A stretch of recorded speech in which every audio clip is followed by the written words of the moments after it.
നമസ്കാരം. കഴിഞ്ഞ ദിവസം പത്തനംതിട്ട സ്വദേശിനിയായ ഡോക്ടർ കാർത്തിക പ്രദീപിനെ പോലീസുകാർ അറസ്റ്റ് ചെയ്തു. പുള്ളിക്കാരി ഒരു ഡോക്ടറാണ്. അപ്പോൾ അവരുടെ പേരിലുള്ള കേസ് ജോലി വാഗ്ദാനം ചെയ്ത് ഒരുപാട് ആൾക്കാരുടെ കയ്യിൽ നിന്ന് പൈസ തട്ടിയെടുത്തു എന്നതാണ്. അപ്പോൾ ഇവരുടെ പേരിൽ ഒരു എഡ്യൂക്കേഷണൽ കൺസൾട്ടൻസി ഉണ്ട്. ടേക്ക് ഓഫ് എഡ്യൂക്കേഷണൽ കൺസൾട്ടൻസി എന്നാണ് അതിൻ്റെ പേര്. ആ ഒരു കൺസൾട്ടൻസിക്ക് ഒരു ഇൻസ്റ്റഗ്രാം പേജും ഉണ്ട്. ആ ഇൻസ്റ്റഗ്രാം പ്രൊഫൈലാണ് ഞാൻ ഈ കാണിച്ചിരുന്നത്. അപ്പോൾ ഇൻസ്റ്റഗ്രാമിൽ ഇവർക്ക് ലൈസൻസ് ഒക്കെ ഉള്ള ഏജൻസി ആണെന്നാണ് സ്വയം വിശേഷിപ്പിച്ചേക്കുന്നത്. അപ്പോൾ അതുകൊണ്ട് തന്നെ ഇൻസ്റ്റഗ്രാമിലെ പരസ്യം കണ്ട് ലൈസൻസ് ഉള്ളവരാണല്ലോ എന്ന് വിശ്വസിച്ച് അപ്പോൾ ഈ വരുന്ന ആൾക്കാരെയൊക്കെ തന്നെ ഇവരുടെ ലൈസൻസ് കാണിക്കും. അപ്പോൾ ഇവര് ജെന്യുവൻ ആണ് എന്ന് തോന്നിപ്പിക്കുന്ന രീതിയിലാണ് ഈ വരുന്ന ആൾക്കാരോടൊക്കെ തന്നെ പെരുമാറാറുള്ളത്.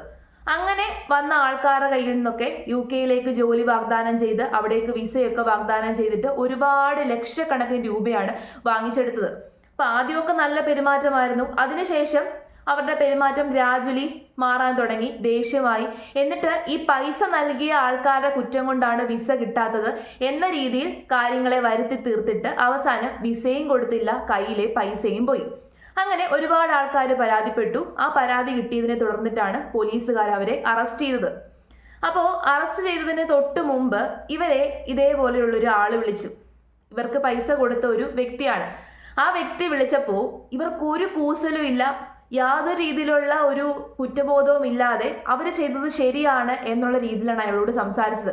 വളരെ വൾഗറായിട്ടുള്ള ലാംഗ്വേജ് ഉപയോഗിച്ചിട്ടാണ് ആ വ്യക്തിയോട് ഈ പെണ്ണുപിള്ള സംസാരിച്ചത്. അപ്പോൾ ആ ഓഡിയോ ഇപ്പൊ പുറത്തേക്ക് വന്നിട്ടുണ്ട്. ആ ഓഡിയോ ഞാനൊന്ന് കേൾപ്പിച്ചു തരാം. വേണ്ടിയിട്ടാണ് എന്താ താൻ കൂടുന്നുണ്ടോ? ആയോ, ഞാൻ സ്ഥലം പറഞ്ഞുതരാം. ഒരു സൈഡ് മാത്രം കേട്ടിട്ട് ഉണ്ടാക്കാൻ വേണ്ടിട്ട് താൻ നിൽക്കരുത് കേട്ടോ. ഇത്രയും നാളെ ഞാൻ പ്രതികരിച്ചില്ല എന്ന് പറഞ്ഞിട്ട് എന്റെ മെക്കട്ടോട്ട് ആവശ്യമില്ല. ഏതവനാണെങ്കിലും പറയാനുള്ളത് ഞാൻ അണ്ണാക്കിലടിച്ച് ഞാൻ തരും. കാര്യം അറിയാവുന്ന എന്റെ അടുത്ത് സംസാരിക്കാനായിട്ട് നിൽക്കരുത്. തന്റെ ഒന്നും കാശ് വാങ്ങിച്ചിട്ടല്ലോ ജീവിക്കുന്നത്. വിദേശത്ത് ജോലി വാഗ്ദാനം ചെയ്ത് പണം തട്ടിയ കേസിലെ മുഖ്യപ്രതി കാർത്തിക പ്രദീപിന്റേതായി പറയപ്പെടുന്ന സംഭാഷണമാണിത്. തട്ടിപ്പ് ചോദ്യം ചെയ്ത ആളോട് അറസ്റ്റിന് മുൻപ് രൂക്ഷമായി പ്രതികരിക്കുകയും വെല്ലുവിളിക്കുകയും ചെയ്യുകയാണ്. തന്റെ ഭാഗം ന്യായീകരിക്കുന്നതിനൊപ്പം തനിക്ക് പറ്റിച്ചു ജീവിക്കാനേ അറിയൂ എന്നതടക്കം ഒരു മടിയും കൂടാതെ അവർ പറയുന്നു. പറ്റിച്ച് ജീവിക്കാം, എനിക്ക് പറ്റിച്ച് ജീവിക്കാനേ അറിയുള്ളൂ. അത് എന്റെ മിടുക്ക്. പറ്റിക്കാനായിട്ട് നീക്ക് നിന്നിരുന്നത് എന്തിനാണ്? അതിനിടെ പത്തനംതിട്ട സ്വദേശിനിയായ കാർത്തികയുടെ അറസ്റ്റോടെ ഇവർക്കെതിരെ പോലീസ് സ്റ്റേഷനുകളിൽ പരാതി പ്രളയമാണ്. കാർത്തികയ്ക്ക് കൊട്ടേഷൻ ഗ്യാങ്ങുമായി അടക്കം ബന്ധമുണ്ടെന്ന വിവരം പോലീസിന് ലഭിച്ചു. വിദേശത്ത് വാഗ്ദാനം ചെയ്യപ്പെട്ട ജോലി ലഭിക്കാതെ വന്നതോടെ പണം തിരിച്ചു തരണമെന്നാവശ്യപ്പെട്ട് ഏവരും കാർത്തികയെ സമീപിച്ചു.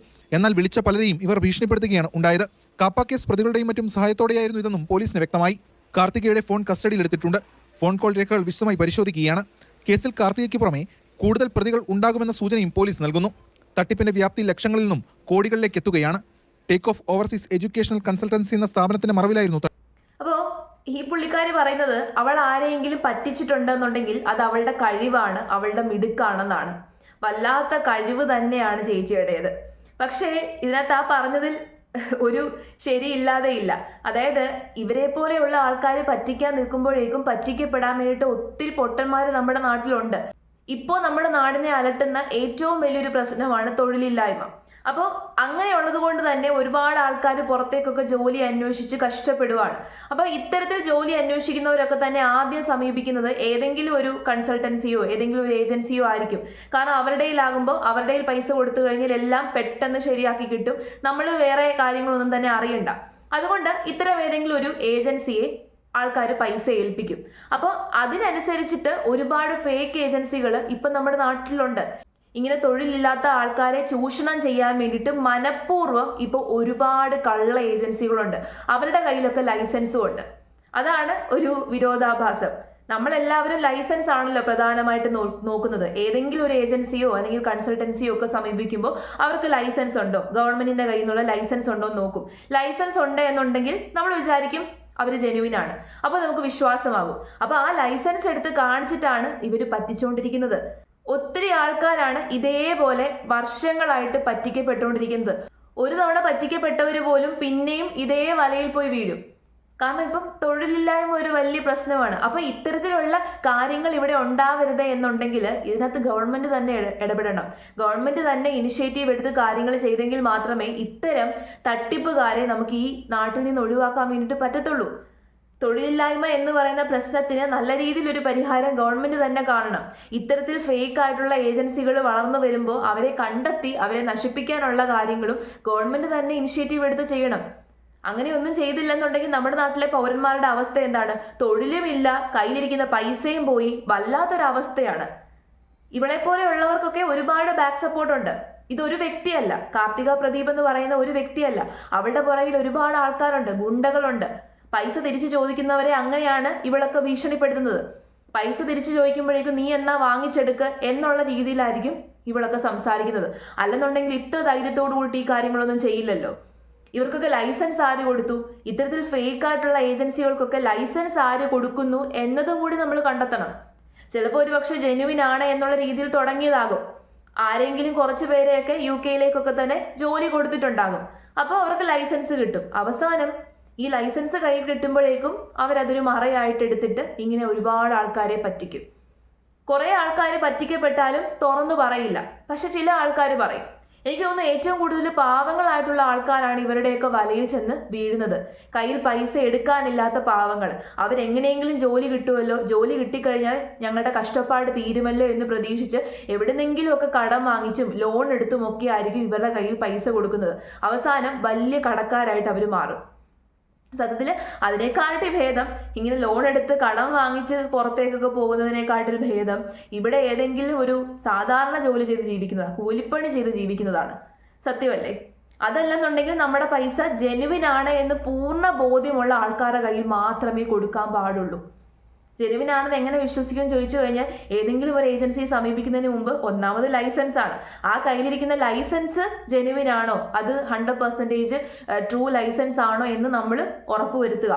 അതിനുശേഷം ബന്ധപ്പെട്ട അധികാരികളെയോ അതോറിറ്റിയോ ഒക്കെ അറിയിക്കുക, അടുത്തുള്ള പോലീസ് സ്റ്റേഷനെയൊക്കെ അറിയിക്കുക, ഇങ്ങനൊരു ഏജൻസിയെ ഞാൻ സമീപിക്കുകയാണ്. അപ്പോൾ അവർക്ക് അറിയാമായിരിക്കുമല്ലോ ഈ ഏജൻസിയുടെ പേരിൽ എന്തെങ്കിലും ഒരു കേസ് ഉണ്ട് എന്നൊക്കെ അന്വേഷിച്ച് ഇതിനു മുമ്പ് ഈ ഏജൻസിക്കാർ ആരെയെങ്കിലും ജോലിക്ക് കയറ്റിയിട്ടുണ്ടെന്നുണ്ടെങ്കിൽ അവരുടെ അനുഭവങ്ങളും അവരുടെ കാര്യങ്ങളും ഒക്കെ അന്വേഷിച്ചതിന് ശേഷം മാത്രമേ ഇത്തരം ഒരു കൺസൾട്ടൻസിയെ സമീപിക്കാൻ പാടുള്ളൂ. ഇല്ലെന്നുണ്ടെങ്കിൽ നിങ്ങളുടെ പൈസ പുക പോലെ ആയിരിക്കും പോകുന്നത്. പൈസ പോയ വഴി അറിയത്തില്ല. സത്യത്തിൽ ഇനി കുറച്ചും കൂടി വർഷം കഴിയുമ്പോൾ നമ്മുടെ നാട് ഏറ്റവും കൂടുതൽ നേരിടാൻ പോകുന്ന ഒരു പ്രശ്നം ഇത് തന്നെയായിരിക്കും. ഇപ്പം തന്നെ രൂക്ഷമാണ്. അപ്പോൾ കുറച്ചും കൂടി കഴിയുമ്പോഴത്തെ അവസ്ഥയോ? ഇതേപോലെ ചൂഷണം ചെയ്യാൻ വേണ്ടിയിട്ട് നിരവധി ആൾക്കാരാണ്. ഇപ്പം മുക്കിലും മൂലയിലും ഓരോ കൺസൾട്ടൻസികളെ നമുക്ക് കാണാൻ സാധിക്കും. ആ കൺസൾട്ടൻസികളുടെ ഒക്കെ തന്നെ പ്രധാന ഇരയാരാണ്? ഇതേപോലെ തൊഴിലില്ലാത്ത പാവങ്ങളാണ്. ഇപ്പൊ പോലീസുകാർ ഇത് അന്വേഷിക്കുന്ന സമയത്ത് പോലീസുകാർക്ക് ഞെട്ടിപ്പിക്കുന്ന വിവരങ്ങളാണ് കിട്ടുന്നത്. ലക്ഷക്കണക്കിന് രൂപയൊന്നും അല്ല ഇവൾ തട്ടിയെടുത്തത്, കോടിക്കണക്കിന് രൂപയാണ് ഇവൾ തട്ടിയെടുത്തത്. കണ്ടു കഴിഞ്ഞാൽ മാന്യ. ഇവർക്ക് വേറൊരു ഇൻസ്റ്റാഗ്രാം പ്രൊഫൈലുണ്ട്, ഇവളുടെ പേഴ്സണൽ ആയിട്ടുള്ള ഇൻസ്റ്റാഗ്രാം പ്രൊഫൈലുണ്ട്. മോഡലിംഗ് ഒക്കെ ചെയ്യുന്ന വ്യക്തിയാണ്, ഡോക്ടറായിട്ട് വർക്ക് ചെയ്യുന്നതാണ്, പക്ഷെ മോഡലിംഗ് ഒക്കെ ചെയ്യുന്ന വ്യക്തിയാണ്. അതിനകത്ത് മോഡലിംഗ് ചെയ്ത രീതിയിലുള്ള ഫോട്ടോസും വീഡിയോസും ഒക്കെയാണ് ഇട്ടേക്കുന്നത്. അപ്പൊ ഇവളുടെ പേഴ്സണൽ ഇൻസ്റ്റാഗ്രാം പ്രൊഫൈലൊക്കെ കാണുന്ന ആൾക്കാർ അറിയാതെ പോയി ഇവളുടെ വലയിൽ ചെന്നങ്ങ് വീഴും.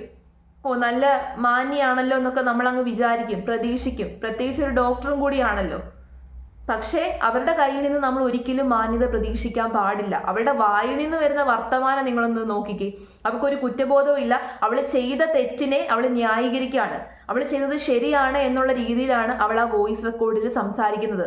ആ വിളിച്ചവനെ ചീത്ത വിളിക്കുകയാണ്, തെറി വിളിക്കുകയാണ്. ഇതേ കാര്യം തന്നെയാണ് പോലീസിന് മൊഴി കൊടുത്തത്.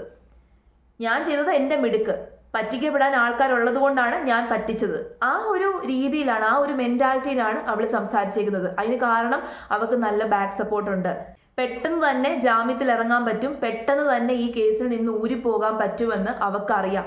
അതുകൊണ്ടാണ്, ആ ധൈര്യത്തിലാണ് ഇവളൊക്കെ ഇങ്ങനെ നിൽക്കുന്നത്.